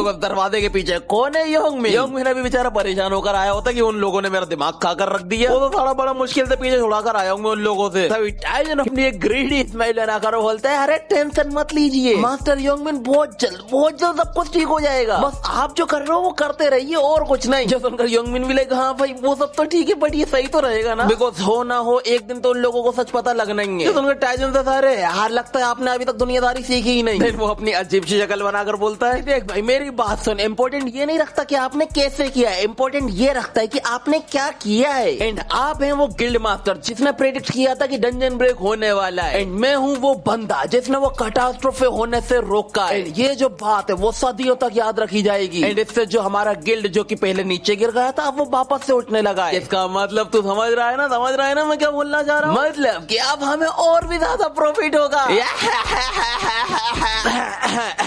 योंगमिन को इसकी बात घंटा समझ में नहीं आ रही, वो हाँ में हाँ मिलाने वाला बंदा और कुछ नहीं। इसलिए अभी के लिए वो टाइजन से बस ये पूछता है कि आखिर उसने इसको इस जगह पर क्यों बुलाया है। बिकॉज टाइजन और उस टकले का जो डुअल हुआ था उसके बाद से इस जगह को यूज करना बंद कर दिया गया है। टाइजन उसे बताता है कि असल में उसको यहाँ पर एक वर्क स्पेस बनाना है, जिसके लिए उसको योंगमिन की हेल्प लगेगी। ये बोलते हुए वो स्पाइडी क्वीन को इशारा करता है। एंड मम्मी की बात वाला बच्चा कैसे डाल सकता है, वो भी पहली फुर्सत में आकर अपने लोंडे के हाथ पर बैठ जाती है। ये देखकर योंगमिन लगा, हाँ अब ये क्या चीज है। टाइजन उसे बताता है कि असल में डंजन ब्रेक जो हुआ था ये उस स्पाइडर क्वीन का ऑफस्प्रिंग है। देन वो उसको वो सिल्क दिखाता है कि बस थोड़े से ही माना में इसने इतना सारा सिल्क प्रोड्यूस कर दिया है। एंड इस इतने से सिल्क की कीमत भी मिलियंस ऑफ वॉन से। जो सुनते योंगमिन का भी मुंह पड़ जाता है कि क्या मतलब मिलियंस ऑफ वॉन। तू समझ रहा है ना मैं क्या बोलना चाह रहा हूँ। देन वो स्पाइडी से बोलता है, देख स्पाइडी तुझे तेरा पापा मिल गया। भाई इस टाइम पर मेरे दिमाग में बस एक ही डायलॉग चल रहा है, हाँ गई। एनीवेज इसके बाद पता नहीं कितना टाइम बीत जाता है, बिकॉज स्पाइडी जो है वो कुछ ज्यादा ही बड़ी हो गई होती है, योंगमिन की तक पटना शुरू हो जाती है उससे। योंगमिन भी सोच में पड़ जाता है कि भाई ये इतनी बड़ी हो गई, कहीं ऐसा ना हो पूरा हेडक्वार्टर ही निकल जाए। इसलिए वो ये बात बताने के लिए जल्दी से टाइजन को फोन लगाता है। एंड देखना जरा बच्चा पैदा कर माँ आराम से बैठी हुई है। एंड पालने पोसने का काम किसको करना पड़ रहा है, बेचारे बाप को। फिर अभी बाप माँ से बोलता है कि भाई सब कुछ सही तो रहेगा ना, इसको पालना पोसना, बिकॉज मुझे लग रहा है कहीं कुछ गड़बड़ ना हो जाए। सुनकर माँ बाप से बोलती है, अरे टेंशन ना लीजिए, मेरी छोटी सी स्पाइडी किसी को काटने नहीं वाली। और वो छोटी सी स्पाइडी इस टाइम पर बहुत बड़ी हो गई है। एनीवेज टाइजन अभी योंगमिन को स्पाइडी का ख्याल रखने के लिए बोलता है, बिकॉज इस हफ्ते उसको किसी बिजनेस ट्रिप पे जाना है। एंड जिस जगह पर उसे जाना है उसका नाम है डाइहुआ आइलैंड, जहाँ पर इनका वो फाउंडिंग गिल्ड मास्टर यानी मास्टर बोन रहते हैं। अरे भाई बड़ा जिसने टाइजन को डेप्यूटी गिल्ड मास्टर बनाया है, योंगमिन का चचा या बड़ा बाप कुछ भी खेलो उसको। एंड जैसे ये बात योंगमिन सुनता है कि टाइजन को डाइहुआ आइलैंड जाना है, कि चीखें निकल जाती है, साले तुझे वहीं क्यों जाना है, भाई कोई दिक्कत है क्या वहाँ पर। योंगमिन उसे बताता है, भाई दिक्कत की बात कर रहा, वो जो जगह है ना क्लास 1 के डेंजर जोन में आती है। बिना एसोसिएशन की परमिशन के आप वहाँ पर एंटर तक नहीं कर सकते हो। वहाँ पर जाने के लिए या तो तुझे मेरे अंकल से पास लेना पड़ेगा, या फिर किसी ऐसे बंदे को लेकर जाना पड़ेगा जो कि ऑथोराइज्ड हो। और मेरा भी अभी अंकल से कांटेक्ट नहीं हो पा रहा जो मैं तुझे पास दिलवा दूं। अभी टाइजन से सारे टेंशन ना ले, मेरे पास बहुत ज्यादा कनेक्शन है, मैं चला जाऊंगा वहाँ पर कैसे भी करके। अभी योंगमिन आज कि भाई तू अचानक से वहाँ पर जाने को क्यों हो गया, क्या तुझे मेरे अंकल से कुछ अर्जेंट काम है। टाइजन मुझसे बताता है कि भाई मैंने सुना है कि वो मेरे डेप्यूटी गिल्ड मास्टर बनने की खुशी में मुझे कोई गिफ्ट देना चाहते हैं, और तो वहाँ पर जाने का एक और रीजन है। वेल वो क्या है, हम देखते हैं कि टाइजन को एक और क्वेस्ट मिला है जिसके अंदर ब्लड मैजिक स्किल को अक्वायर करना है, वो भी 4 दिन के अंदर। एंड रिवार्ड में उसको अनलॉक करने को मिलेगा horizon of communication version 1.1। Well ये क्या है टाइजन को नहीं मालूम, बट उसको वहाँ पर जानना पड़ेगा, बिकॉज 4 दिन के अंदर अगर वो ये क्वेस्ट कंप्लीट नहीं करता है तो उसके पास से सब कुछ चला जाएगा। और बस यही रीजन है कि वो वहाँ पर जाना चाहता है, बट क्योंकि वहाँ पर जाने के लिए उसको कोई ऑथराइज्ड पर्सन की जरूरत पड़ेगी, इसीलिए वो आया था अज़ूर लोटस के हेडक्वार्टर में। किससे मिलने, अपनी मास्टर सीईओ से मिलने के लिए। यहाँ पर पहले तो ये लोग एक दूसरे की खैर खबर लेते हैं, मास्टर सीईओ से बोलते हैं कि भाई मैंने सुना है न्यूज में कि तूने डंजन ब्रेक होने से रोका है। भाई कितनी अजीब बात है कि जहाँ पर भी प्रॉब्लम खड़ी होती है वहाँ पर तू ऑलरेडी पहुंच जाता है। ऐसा लगता है कि तू प्रॉब्लम को अट्रैक्ट करता है अपनी तरफ। लेकर वो तो कुछ नहीं, मैं तो बस लकी था जो मैं उस जगह पर राइट टाइम पे पहुंच गया। तभी मास्टर सीईओ उससे बोलते हैं, यार मेरे लिए ये बहुत शर्म की बात है, अगर मुझे पता होता कि तू रेडिएंट ब्रेथ ज्वाइन करने वाला है तो मैं और ज्यादा हार्ड ट्राई करती, मैं और ज्यादा आगे बढ़ जाती तेरे लिए। ये बोलते हुए हमें कुछ ये वाला फिंगर पैनल दिखाया जा रहा होता है, जो कि तुम समझ जाओ मास्टर सीईओ कहाँ इशारा कर रही है। भाई समझदार को इशारा काफी होता है, और तो मुझे शुरू से लग रहा है कि ये टाइजन को लाइक करती हैं। आगे मास्टर सीईओ उसको बताती हैं कि तेरे रेडिएंट ब्रेथ ज्वाइन करने की वजह से सिर्फ मैं डिसअपॉइंट नहीं हुई हूँ, मास्टर 6 और मास्टर टाइप योंगमा भी हुए हैं, बल्कि वो लोग तो इतने डिसअपॉइंट हो गए कि उन्होंने तेरे वजह से इतनी ज्यादा चढ़ा ली कि यहाँ से वहाँ तेल का मचाते फिर रहे हैं। एंड हम ये चीज बैकग्राउंड में भी देख पा रहे हैं। भाई तुम देख रहे हो जरा उन दोनों कितने चढ़ाकर बैठे हुए टाइजन की वजह से। आगे मास्टर सीईओ उससे बोलते हैं भाई क्या ही कर सकते हैं, दोस्तों ये देखकर शुरू से ही लग रहा था कि तो ये सिर्फ डार्क मैजिक में इंटरेस्ट है, एंड इसीलिए तूने उन लोगों गिल्ड ज्वाइन करा। ये बात सेंस बनाती है। एनीवेज इधर उधर की बातें तो होती रहेंगी, अभी के लिए तू ये बता तू यहाँ पर क्यों आया है। देन टाइजन उसको सब कुछ बता देता है कि उसको डाइवा आइलैंड जाना है, एंड उसके लिए उसे ऑथराइज्ड होना पड़ेगा या फिर किसी एस टियर के हंटर को लेकर जाना पड़ेगा, इसलिए वो मास्टर सीईओ को अपने साथ चलने को बोलता है। बट मास्टर सीईओ उसको मना कर देती है बिकॉज उनको कोई अपॉइंटमेंट में जाना है। जो उनका टाइजन भी शॉक्ड बिकॉज ये उसके प्लान में नहीं था और उसको नहीं लगा था कि मास्टर सीईओ उसको मना कर देंगी। वेल अगर टाइजन ने कोई गिल्ड ज्वाइन ना किया होता तब भले ही मास्टर सीईओ हाँ कर देती, बट क्योंकि अब टाइजन ऑलरेडी किसी गिल्ड को ज्वाइन कर चुका है तो अब भला वो क्या ही करेंगे इसकी हेल्प करके। बट सीईओ बहुत अच्छी है, वो इसको तब भी बोल देती कि भाई मैं अरेंजमेंट कर दूंगी कि तू वहां पर जा पाए। और तो ये करने के चक्कर में उनको थोड़ी सी प्रॉब्लम हो सकती है, बट वो अपने किसी गिल्ड मेंबर को उसके साथ भेज देंगे जिस वजह से काम हो जाएगा। जिससे उनके टाइजन को थोड़ा रिलीफ मिलता है कि भाई फाइनली उसका काम अब हो जाएगा। तभी मास्टर सीईओ अपने ड्रॉर में से एक ब्लैक कार्ड निकालकर टाइजन को देते हुए बोलती है टाइजन ने उनकी बीटीआर एग्जाम में हेल्प करी थी जिस वजह से ये उसको ये थैंक्स दे रही है। और तो साथ ही अभी जो डंजन ब्रेक हुआ था उस वजह से टाइजन कंप्लीटली एक्सपोज हो गया है, यानी कि वो मीडिया की नजरों में आ गया। अब वो 24 घंटे मीडिया से घिरा रहा करेगा। इवन वो लोग उसका अपार्टमेंट में भी पीछा नहीं छोड़ने वाले जहाँ पर ये रहता है। इसलिए मास्टर सीईओ के इस कार्ड के थ्रू वो एक लग्जरी होटल में रह पाएगा, एक लग्जरी होटल में, आई मीन अपार्टमेंट में। यहाँ पर अपार्टमेंट लिखा है एंड ये अपार्टमेंट सिर्फ हाई रैंक हंटर्स के लिए ही है। एंड मास्टर सीईओ को बताती है कि वहाँ की सिक्योरिटी भी टॉप नॉच है, इसलिए टाइजन वहाँ पर चैन से रह सकता है। जिसके बाद टाइजन रोते हुए बोलता है क्या मैं आपको मास्टर सीईओ से मैडम सीईओ बोल सकता हूँ? एंड ओ माय गॉड भाई हमें कितने रेफरेंसेस मिलने वाले इस मानवा के अंदर। लाइक अगर मैं गलत नहीं हूँ तो ये जोजो का रेफरेंस है ना। एनीवेज मास्टर सीईओ को मना कर देती है कि मैडम बोलना मेरे लिए बहुत ज्यादा ओल्ड हो जाएगा और मैं उतनी ओल्ड हूँ नहीं, तू मुझे मास्टर ही के उतना ही सही है। देन यहीं से सीन शिफ्ट होता है डाइवा आइलैंड पर जहाँ पर बोन किंग का मेंशन है। वहाँ पर हम देखते हैं कि बोन किंग बड़े आराम से सो रहे होते हैं, तभी एक अजीब सी रेड एनर्जी या कोई एंटिटी उनके सामने आ जाता है एंड आते साथ ही सीधा मास्टर गो से उनका ब्लड मांगने लगता है कि अपना ब्लड मुझे दे दे। Wait a second, is that Sukuna? एक आंख बड़ी और दो आंखें छोटी, भाई सुकूना ही तो दिखता है ऐसा। Oh my God, another reference. Anyways अभी वो एंटिटी मास्टर गो से बोल रहा होता है या तो तू मुझे अपना ब्लड दे दे वरना मैं तेरी पूरी बॉडी को ही निकल जाऊंगा। जो सुनकर मास्टर गो भी जाग जाते हैं और तो ये एंटिटी कौन है वो हमें आगे पता चलेगा। अभी के लिए फिर से सीन शिफ्ट होता है और इस बार हम आते हैं शिपयार्ड पर जहाँ पर हम देखते हैं टाइजन और एडी दोनों ही आ गए होते बिकॉज उनको डाइवा आइलैंड जाना है। एंड हम देखते हैं टाइजन के पास सिर्फ 3 दिन बचे हैं अपना मिशन कंप्लीट करने के लिए एंड वो सोच कर आया कि कैसे भी करके बस 2 दिन के अंदर उसको ब्लड मैजिक सीखना ही सीखना है। और तो उसको ये भी नहीं पता कि जो होराइजन स्किल है वो करती क्या है, इसलिए वो एडी से पूछता है कि किसी एक स्किल से विंडो पे ज्यादा फर्क पड़ सकता है। Like spell shutter and QR scanner, ये दोनों ही स्किल्स को एक्सप्लोसिव ग्रोथ ने सिस्टम के अंदर ऐड करा है। तो क्या ये ठीक रहेगा कि एक मामूली से एम्प्लॉय की स्किल सिस्टम को इतना मॉडिफाई कर रही है? देखो टाइजन का ये कहना है कि उसके पास जो सिस्टम है उसको पूरी तरीके से उसकी जो स्किल है एक्सप्लोसिव ग्रोथ वो चला रही है, इसीलिए उसे टेंशन है कि क्या किसी स्किल को सिस्टम के ऊपर इतना कंट्रोल देना ठीक रहेगा जो कि सिर्फ एक मामूली से एम्प्लॉय ने बनाई हो। वेल इसके बारे में एडी ने जो हायर अप्स हैं उनको ऑलरेडी रिपोर्ट कर रखी है, बट वो कोई एक्शन लेना ही नहीं चाहते। उन्होंने एडी को बस ये बोलकर रखा है कि उसके ऊपर नजर रखी हो कि कोई गड़बड़ ना हो। जो सुनने के बाद टाइजन को समझ में आ जाता है कि अभी के लिए ये स्किल जो है कंपनी के लिए थ्रेट नहीं है। एंड देन हमें टाइजन के थ्रू पता चलता है कि गाउंटलेट को अक्वायर करने के बाद जो उसका जो मिशन कंप्लीट हुआ था एंड उसके थ्रू जो विंडो का फीचर अनलॉक हुआ था उसका नाम था मोनवन विकी। एंड इस फीचर का काम है कि इससे अपना टाइजन किसी भी बंदे की इंफॉर्मेशन निकाल सकता है, लाइक पूरी इंफॉर्मेशन निकाल सकता है कि वो कौन है, क्या कर सकता है, कितना बड़ा है, कितना छोटा है, इवन सामने वाले की वीकनेस तक का पता लगा सकता है। एंड ये सब कुछ ही हो पाया सिर्फ एक्सप्लोसिव ग्रोथ की वजह से। टाइजन को अभी ये टेंशन हो रही होती कि भाई सिस्टम के ऊपर इस टाइम पर पूरा कंट्रोल जो है एक्सप्लोसिव ग्रोथ का ही चल रहा है, तो वो भी एक स्किल, बट उसने पूरे सिस्टम के ऊपर ही अपना कंट्रोल ले लिया। इवन टाइजन की एबिलिटी एंड एट्रीब्यूट वो भी EXG के अंडर ही है, बट कुछ भी हो स्किल है तो काम की, बिकॉज अगर वो स्किल ना होती तो टाइजन अभी किसी कंपनी के अंदर मजदूरी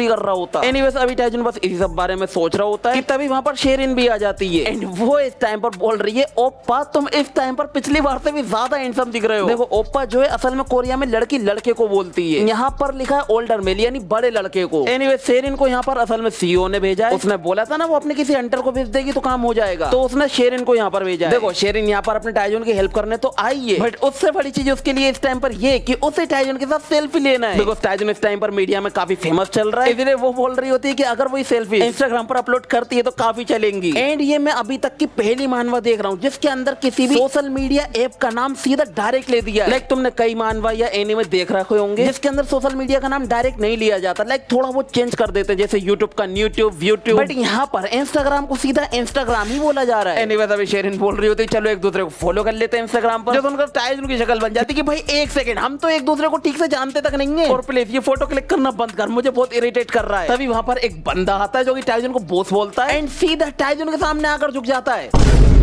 आई मीन रिस्पेक्टफुली बो डाउन करता है। वेल ये बंदा कौन है? तुमने बीटीआर के एग्जाम में शेरिन के साथ इसको भी देखा होगा। वही जियोन किंग टाइपिंग माँ का स्टूडेंट जो कि उस टाइम पर अपने टाइजन को नीचा दिखा रहा था और तो काफी एटीट्यूड में बात कर रहा था उससे। बट इस टाइम पर देखो वो अपने टाइजन को कितना रिस्पेक्टफुली बात कर रहा है, बॉस बनाकर बैठ गया उसको। मैं भी ये करने के लिए इसको टाइपिंग माँ ने बोला होगा और तो इसको भेजने वाले भी वही होंगे। एनीवेज अभी शेरिन आस्क भाई तू यहाँ पर क्या कर रहा है? कि क्या मतलब क्या कर रहा है? मैं यहाँ पर अपने सीनियर को सपोर्ट करने आया, दिखाई नहीं देता वो एक सफर पर जा रहे हैं। वेल ये ऐसा क्यों कर रहा है ये हमें बताता है कि जब से टाइजन ने इसकी जान बचाई है वो डंजन के अंदर, तब से ये कसम खाकर बैठ गया कि अपनी पूरी जिंदगी टाइजन उनको सर्व करने वाला है। एंड ये बोल रहा है इटर्निटी लाइफ से भी ज्यादा आगे होता है। और तो ये कितना इटर्निटी तक सर्व करने वाला है वो तुम्हें पता चलेगा। एनीवेज अभी ये दोनों की दोनों टाइजन से चिपकना शुरू हो जाता है कि प्लीज मुझे सर्व करने दो। भाई टाइजन वो भी सोच रहा होता है मैं कहाँ फंस गया। तभी वहाँ पर वो शिप आ जाती है उनको लेने के लिए, जिसके थ्रू ये लोग डाइव आइलैंड जाने वाले हैं। एंड उस शिप का कैप्टन है ये बंदा जिसका नाम है योंगसू किम। एंड इस टाइम पर ये उन तीनों पर चिल्ला रहा होता है कि सालो जल्दी करो, मेरे पास पूरा दिन नहीं पड़ा तुम लोगों के लिए। देन ये लोग निकल लेते डाइव आइलैंड के लिए, जहाँ पर जाने के लिए कैप्टन बिल्कुल भी रेडी नहीं है, बट क्योंकि सीओ ने बोला है तो उसको जाना पड़ रहा है। टाइजोनास क्यों भाई, कोई प्रॉब्लम है क्या वहाँ पर? जब उनका कैप्टन उनसे बोलता है सालो कैसे एंटर हो यार, तुम लोग हंटर और तुम्हें यही नहीं पता कि उस जगह के आसपास कितने खतरनाक मॉन्स्टर्स पाए जाते हैं। टाइजन से मुझे ज्यादा कुछ तो नहीं पता, बस इतना पता है कि उस जगह के आसपास साइरेंस रहते हैं। जब उनका बुड्ढा उसे बताता है कि बिल्कुल सही। एंड यही इस टाइम पर सबसे बड़ी दिक्कत है, बिकॉज इस टाइम पर उनका ब्रीडिंग सीजन चल रहा है और अगर इस टाइम पर कोई उनके इलाके में घुसने का ट्राई करता है तो वो लोग बहुत ज्यादा अग्रेसिव हो जाते हैं। और सबसे बड़ी बात, वो लोग अकेले हमला नहीं करते बल्कि गैंग में हमला करते हैं, जिस वजह से किसी भी हंटर का उनसे बचना नामुमकिन है। और बस इसी वजह से कैप्टन डिसाइड कि वो थोड़ा लंबा वाला रास्ता लेगा ताकि ज्यादा प्रॉब्लम ना हो। बट टाइजून उसको वहाँ पर जल्दी पहुंचना है कैसे भी करके, इसलिए वो कैप्टन को मना कर देता है कि आपको लंबा रास्ता लेने की जरूरत नहीं है, हम शॉर्टकट से ही जाएंगे। जो सुनकर कैप्टन उसके ऊपर भड़क जाता है, साढ़े तेरा दिमाग खराब हो गया, तुझे पता भी है तू क्या बोल रहा है। बट टाइजून उनसे बोलता है अरे टेंशन मत लीजिए चीजा, एक क्या मैं बोल रहा हूँ अगर 100 साइरेंस भी हम पर अटैक करेंगे ना तब भी मैं वादा करता हूँ कि वो लोग शिप को एक खरोच तक नहीं लगा पाएंगे। सो प्लीज हमें जल्दी वाले रास्ते से ले चलिए। बट कैप्टन उसको मना कर देता है कि ना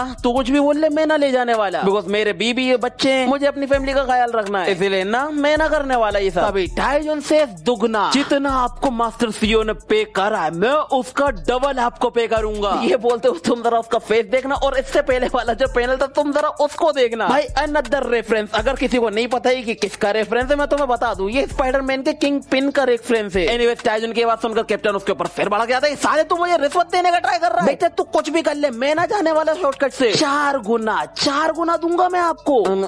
4 गुना? अबे साढ़े ये बात तो तुझे पहले बोलना थी ना, अब तो साला दुनिया की कोई भी रुकावट आ जाए मैं ना रुकने वाला। भाई अभी क्या बोल रहा था कि मैं तेरी रिश्वत में नहीं आने वाला, बिकॉज मेरे बीबी है, बच्चे, उनका ख्याल रखना है। बट 4 गुना सुनते कौन से बीबी कौन से बच्चे सीधा सामने से चलेंगे हम तो। एनीवेज इसके बाद टाइजन और एडी दोनों ही बड़े खुश हैं, इस टाइम पर दोनों ही फुल ऑन एंजॉय कर रहे होते हैं। टाइजन इस टाइम पर बोल रहा होता है सालो आने तो एक मॉन्स्टर को सबको देख लूंगा। जो सुनकर शेरिन उससे बोल रही होती है कि टाइजन ओप्पा मैं जानती हूँ आप स्ट्रॉन्ग हो बट आपको केयरफुल रहना चाहिए। भाई तुम बैकग्राउंड में देखना किंग की हालत खराब हुई जा रही है, क्या बोलते हैं उसको, सी फिक, भाई जिसकी समुद्रों से हालत खराब होने लगती है। फिर आगे शेरिन उससे बोलते कि इस टाइम पर ना हम ही मॉन्स्टर से डील करने जा रहे हैं एंड हमें नहीं पता कि वो कब और कहां से अटैक करेंगे। जो तुमने टाइजन उससे बोलता कि तू टेंशन मत ले, बिकॉज मैं ऑलरेडी जानता हूँ कि वो कब और कहां से अटैक करने वाले हैं। ये बोलते ही तुम देख सकते हो कि पर्सनल मैप के अंदर कई सारे साइरेंस नजर आ रहे हैं। एंड जैसा कि कैप्टन ने कहा था कि वो ग्रुप में अटैक करते हैं, हम देखते हैं कि वो वैसा ही कर रहे होते हैं, वो इन लोगों को चारों एंगल से घेरने का ट्राई कर रहे होते हैं। जो देखकर टाइजन शेरिन को इंस्ट्रक्ट करता है कि वो राइट साइड संभाले, बिकॉज वहां पर 3 है एंड लेफ्ट साइड में 5 है जिनको खुद टाइजन संभालेगा। एंड अगले सेकंड हम देखते हैं कि शेरिन की साइड वाले जो साइरेंस थे वो शिप पर चढ़ने का ट्राई कर रहे होते हैं। जो देखकर शेरिन को यकीन आ जाता है कि टाइजन सही बोल रहा था, और तो उसे नहीं पता कि टाइजन को ये कैसे पता है। बट अभी के लिए वो उस पर ध्यान न देकर साइरेंस से निपटने पे ध्यान देती है। एंड उसके एक अटैक में 3 साइरेंस खत्म। वहीं दूसरी तरफ टाइजन के ऊपर 5 साइरेंस एक साथ अटैक कर देते हैं। और तो इस टाइम पर टाइजन ने अपने गॉन्टलेट्स पहन रखे, जिसका मतलब इन साइरेंस की तो माँ बहने होने वाली है। एंड टाइजन वैसे ही करता है, वो देखते ही देखते 5 साइरेंस को निपटा देता है। बट वो उन लोगों को पानी में न फेंक कर वापस शिप में रखने लगता है, बिकॉज मॉन्स्टर्स को मारने पर मिलते हैं माना शार्ट्स, और अगर साइरेंस पानी में चले जाएंगे तो माना शार्ट्स भी पानी में चले जाएंगे, जिससे टाइजन को कुछ नहीं मिलने वाला। और तो उसे शिप के कैप्टन को 4 गुना पे भी करना है, तो इससे ज्यादा बेस्ट चीज क्या हो सकती है। और फिर क्या टाइजन खुशी खुशी निकालना शुरू कर देता है उनके माना शार्ट्स। और अभी क्योंकि टाइजन ने उन मॉन्स्टर्स को हराने के लिए राइजिंग ड्रैगन फिस्ट का यूज करा था ना, तो वो सब किंग ने देख लिया होता है। एंड उसने ऑलरेडी कई सारे रूमर्स सुन रखे थे टाइजन के बारे में कि वो राइजिंग ड्रैगन फिस्ट का यूज कर सकता है, बट उसे इस चीज पर यकीन नहीं था। लेकिन अब उसने अपनी आंखों से देख लिया, जो देखकर टाइजन के पसीने छूटने लगते हैं कि भाई इसने आकर कितना यूज करते हुए देख लिया मुझे। वेल टाइजन के पसीने इसलिए छूट रहे हैं बिकॉज वो टाइपिंग माँ से कुछ भी सीखा नहीं है, उन्होंने बस उसको एक बार यूज करते हुए देखा था। और क्योंकि किंग सवाल ना खड़े कर दे कि भाई तूने ये सब कैसे सीखा, तो इसलिए टाइजन बहाना बना देता कि अरे ये कोई राइजिंग ड्रैगन फिस्ट नहीं है, ये उससे सिमिलर मार्शल आर्ट है। बट किंग वो उसकी एक नहीं सुनता, वो सीधा टाइजन के पास आकर बोलता है कि आज से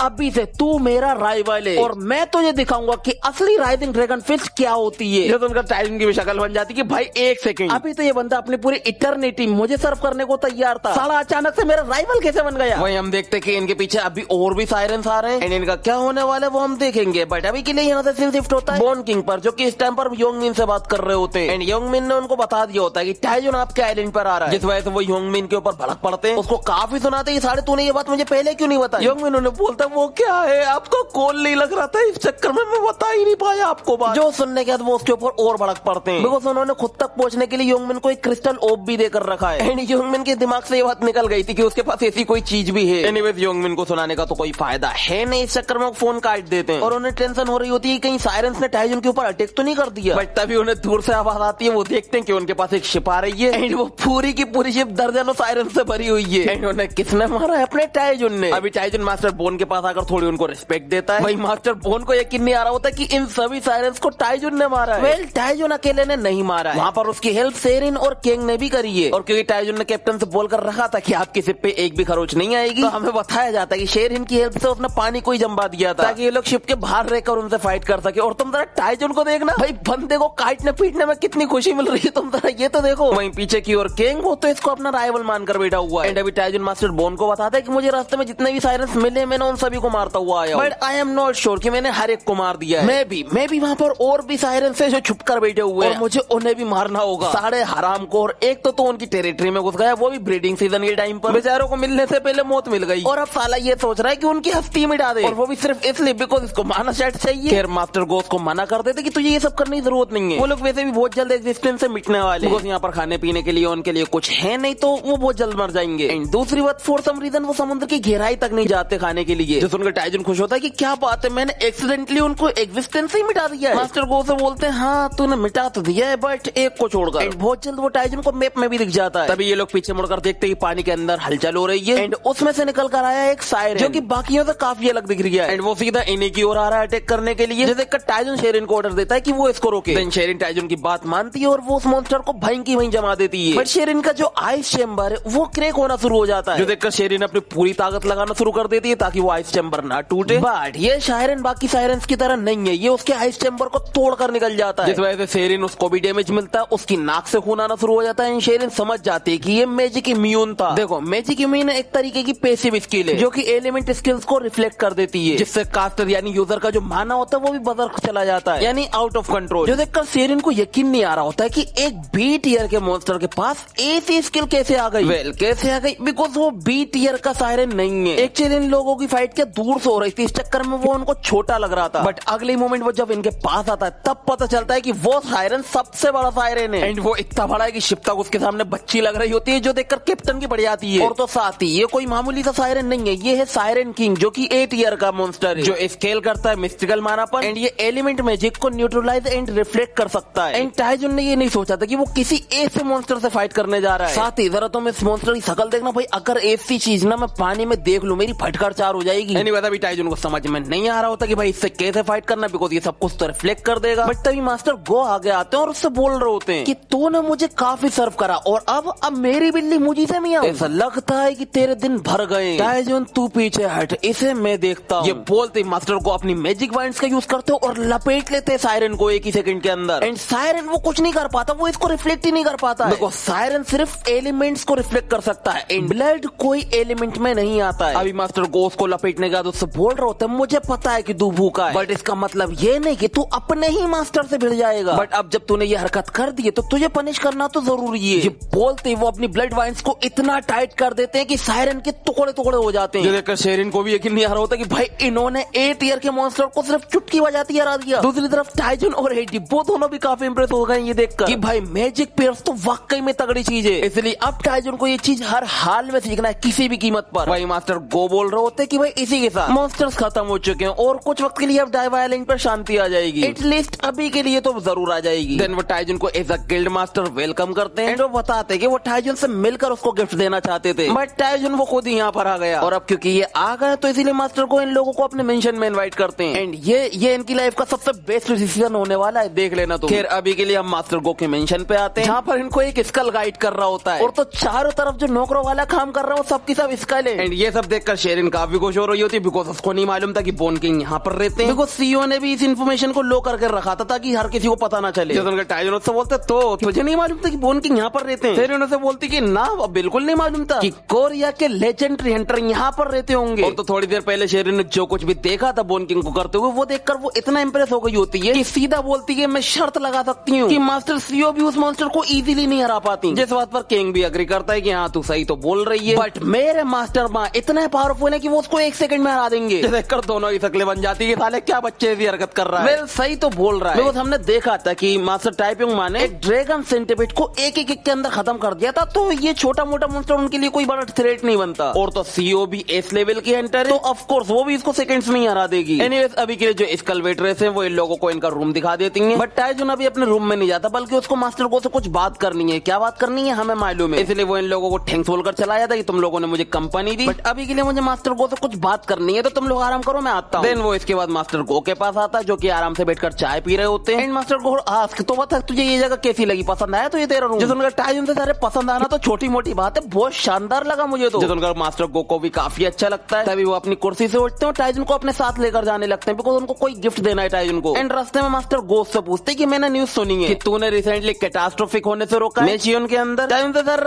वो तो कुछ नहीं वो मैं बस लकी निकल गया और कुछ नहीं। सुनकर मास्टर गो से बोलते कि तुझे इस बुड्ढे के सामने शर्माने की जरूरत नहीं है ये वस्तु उन रिपोर्टर्स के सामने कर मेरे सामने मत। टाइजन उसके मन में चल रहा होता है कि भाई मैं शर्मा नहीं रही है मैं वाकई में लकी था बिकॉज टाइजन तो अपना वो लॉस मरने ही वाला था वो तो जिनियो को सियोना ने आकर उसको बचा लिया एंड उन तीनों को बचाया अपने द गोट इरेटस ने। एनीवेज आगे अपना टाइजन थोड़ा योंगमिन की भी तारीफ करता है कि वो भी काफी मेहनत कर रहा है। उनका मास्टर गो को बिल्कुल यकीन नहीं आता उनकी शक्ल बन जाती कि तू कह रहा है मेरा वो बेवकूफ भतीजा वो और मेहनत कर रहा है। सालों पहले मैंने उस कमीने को अपना गिल्ड दिया था और उसने पूरा गिल्ड बर्बाद करके रख दिया और पता नहीं कौन कौन से इल्जाम लगे हुए उसके गिल्ड पे कि टैक्स चोरी करना मजदूरों को पेमेंट न देना और तू बोल रहा है कि वो अच्छे काम कर रहा है। उस हरामखोर ने तो पूरी गिल्ड को मेट कर रख दिया था बट वो तो तू था जिसकी वजह से गिल्ड वापस से अपनी रिस्पेक्ट अर्न कर पा रहा है एक ऐसे हीरो के रूप में जिसने कास्ट्रोफे को होने से रोका। इसलिए उस हरामखोर को तो तुझे थैंक्स बोलना चाहिए। टाइजन भी लाइक हाँ आप सही तो कह रहे हो साला वाकई में किसी काम का नहीं है। और इसीलिए भी टाइजन मास्टर गो से पूछता है कि भाई अगर ऐसी बात थी तो आपने अपना गिल्ड उसके हवाले काहे को किया? हाँ माना कि वो आपकी फैमिली है बट आपको भी तो पता होना चाहिए था ना कि वो इस रोल के लिए अभी रेडी नहीं है। जो सुनकर मास्टर गो से आंसर करते कि ऐसा इसलिए बिकॉज मैं कमजोर पड़ गया था। जो सुनकर टाइजन को लग रहा होता है कि ये बूढ़े और कमजोर होने की बातें कर रहे हैं यानी कि फिजिकली वीक बट मुझे ऐसा नहीं लगता मुझे लगता है कि वजह कुछ और ही होगी। एनीवेज इसी वजह से अभी टाइजन इनको क्यूआर स्कैनर से स्कैन करता है कि ये कितना स्ट्रॉन्ग है अभी एंड ये इतने स्ट्रॉन्ग है इस टाइम पर कि स्कैनर कुछ बता ही नहीं पाता इनके बारे में। जो देखकर टाइजन भी शॉक्ड कि भाई इतने बूढ़े होने के बाद भी ये इतने स्ट्रॉन्ग अगर जवान होते तो बात अलग होती because typing master CO master छा इनको भी स्कैन करके देखा और इनके बारे में भी कोई इन्फॉर्मेशन नहीं निकाल पाया सिस्टम बिकॉज अभी वो अपनी यंग एज के अंदर है बट मास्टर गो वो इस टाइम पर बूढ़े हो गए और सिस्टम अब भी उनकी इन्फॉर्मेशन नहीं निकाल पा रहा है। इसलिए उसको समझ में नहीं आ रहा होता कि भाई ये ओल्ड मैन आखिर अपने अंदर कौन सी पावर लेकर घूम रहा है। वेल कौन सी पावर लेकर घूम रहा है हम उनके पीछे देख पा रहे हैं इस टाइम पर। गाइस मुझे तुम लोगों से एक बात बोलना है अगर तुम लोग अभी तक वीडियो देख रहे हो तो उसके लिए थैंक्स लेकिन तुम्हें मुझे एक बात बतानी है। देखो गाइस मैं हमेशा से चाहता था कि मैं एक ऐसी ऑडियंस बिल्ड करूं जो मेरे हर एक वीडियो को देखे बट तुम लोग वैसा मेरे लिए कर नहीं पा रहे हो यार। लाइक तुम्हें ये वीडियो तो बहुत पसंद आती है तुम इसके ऊपर 8-9 व्यूज 10,000 व्यूज ऐसे ही कंप्लीट करवा देते हो बट भाई इसके कंपैरिजन में दूसरी वीडियोस वो तो कुछ कर ही नहीं पाती हैं। लाइक 2,000-3,000 व्यूज वहीं पर अटक जाती हैं जबकि मैंने अभी तक जितनी भी मानवास कवर करी है वो सारी की सारी एक नंबर है। Like king of the arena मेरी फर्स्ट मानवा वो तो इतनी तगड़ी है कि जब तुम वो देखने जाओगे तुम्हें लुकिज्म और उसमें कोई फर्क ही नजर नहीं आएगा इतनी तगड़ी मानवा है वो। सेकंड रियलिटी कोई वो उससे भी ज्यादा तगड़ी मानवा है और इस टाइम पर तो वो नेक्स्ट लेवल पर चल रही है बट उस टाइम पर मुझे उसके ऊपर कोई रिस्पॉन्स नहीं मिला था जिस वजह से मैंने उसको क्विट कर दिया था वहीं की वहीं। लाइक मैंने अभी तक बस उसके 20 एक चैप्टर ही कवर करे। वहीं किंग ऑफ द एरेना वो कंप्लीट है उसका सीजन फर्स्ट खत्म हो चुका है। देन थर्ड नंबर पर आती है अपनी द रेड शर्ट एंड उसमें भी अभी हम बहुत ज्यादा आगे चल रहे बट मुझे उतना अच्छा रिस्पॉन्स मिल ही नहीं रहा उन सब के ऊपर। लाइक वो इतनी तगड़ी मानवा है ना कि मैं क्या बताऊं। और फिर आती है devil return to high school उस पे मुझे थोड़ा बहुत अच्छा रिस्पॉन्स मिला था बट 40 चैप्टर के बाद वो इतनी ज्यादा बोरिंग हो गई है। लाइक एक छोटा सा बच्चा भी प्रेडिक्ट कर देगा कि आगे क्या होने वाला है जिस वजह से मेरे उसके बाकी वो जो 40-50 चैप्टर बचे हुए वो कवर करने का मन ही नहीं कर रहा है। बट जहां तक मैंने कवर करी है वहां तक वो बहुत ही ज्यादा तगड़ी है। कहने का मतलब ये है कि मैंने अभी तक बहुत सारी मानवस कवर कर दी है बट इस टाइम पर मुझे रिस्पॉन्स सिर्फ 2 ही मानवस पर मिल रहा है एक लुकिज्म और एक ये वाली पर। बट मैं चाहता हूँ कि तुम लोग मेरी बाकी मानवस को भी देखो मैं मजाक नहीं कर रहा बहुत तगड़ी है तुम्हें बहुत मजा आएगा। और तो तुम्हें तुम्हारे भाई की एक्सप्लेनेशन भी पसंद है तो मैंने तुम्हें अपनी एक्सप्लेनेशन में बोर भी नहीं होने दूंगा मैं वहाँ पर। एंड ये बात तुम भी अच्छे से जानते हो, इसलिए मैं बस इतना चाहता हूँ कि तुम वाकई में अपने भाई को सपोर्ट करना चाहते हो ना, तो जाकर उन वीडियोस को भी देख लो। जबरदस्ती देखने को नहीं बोल रहा, बस एक बार किसी भी मानवा का एक आध चैप्टर उठाकर देख लो। मैं गारंटी लिख कर दे सकता हूँ कि तुम लोग उस मानवा को बिना कंप्लीट करे फिर छोड़ ही नहीं पाओगे। बट मुझे नहीं लगता कि तुम लोग ऐसा करने वाले हो, और बस इसीलिए मुझे काफी बुरा लगता है। कभी कभी मुझे लगता है कि मैं जो मेहनत कर रहा हूँ वो कहीं बर्बाद तो नहीं जा रही। बिकॉज मैं ना एक फैमिली क्रिएट करना चाहता हूँ, एक ऐसी फैमिली जो हर वक्त तुम्हारा साथ दे, एक दूसरे का साथ दे। और बस इसीलिए मैं चाहता हूँ कि तुम लोग सपोर्ट करो मुझे। और हाँ, अगर मेरी सभी मानवास पर रिस्पॉन्स अच्छा आता है तो फिर मैंने जिन मानवास को अभी अधूरा छोड़कर रखा हुआ है मैं उनको भी कंप्लीट कर दूंगा। और अगर तुम मुझे वाकई में अपना भाई मानते हो ना तो तुम मेरे लिए जरूर ये काम करोगे। सो मुझे बस यही कहना था, और अभी के लिए ये वीडियो मैं यहीं पर खत्म कर रहा हूँ। बिकॉज इस वीडियो के अंदर हमने एक नई आर्क शुरू कर दी है, वो है डाइवा island arc. And next video के अंदर मैं उसको खत्म कर दूंगा। और जहां तक मुझे लग रहा है कि नेक्स्ट वीडियो में थोड़ा जल्दी लेकर आ जाऊंगा, प्रॉमिस नहीं करूंगा बिकॉज अभी तुम्हारे भाई के जो है थोड़े लफड़े चल रहे हैं ना, गलत मदद मत लेकर मत जाना। असल में थोड़ा काम की टेंशन है और कुछ नहीं। मैं सोच रहा हूँ मैं काम छोड़कर मस्त घर पर बैठ जाऊँ, मस्त वीडियो बनाता रहूँ ताकि तुम लोगों को कंटिन्यूसली वीडियो मिलती रहे, जिस टाइम का बोलूँ उस टाइम पर मिलती रहे। बट अभी मुझे इस चैनल से उतनी कुछ खास अर्निंग हो नहीं रही, इस वजह से मैं काम छोड़ नहीं सकता। जब होने लगेगी तो पहली फुर्सत में काम छोड़कर बैठूंगा, बिकॉज मैं पक गया हूँ उस इंसान से। एनीवेज अभी के लिए ये वीडियो यहीं पर खत्म होती है। अब मैं तुमसे मिलता हूँ सीधा लोकिज्म के अंदर, तब तक के लिए गुड बाय।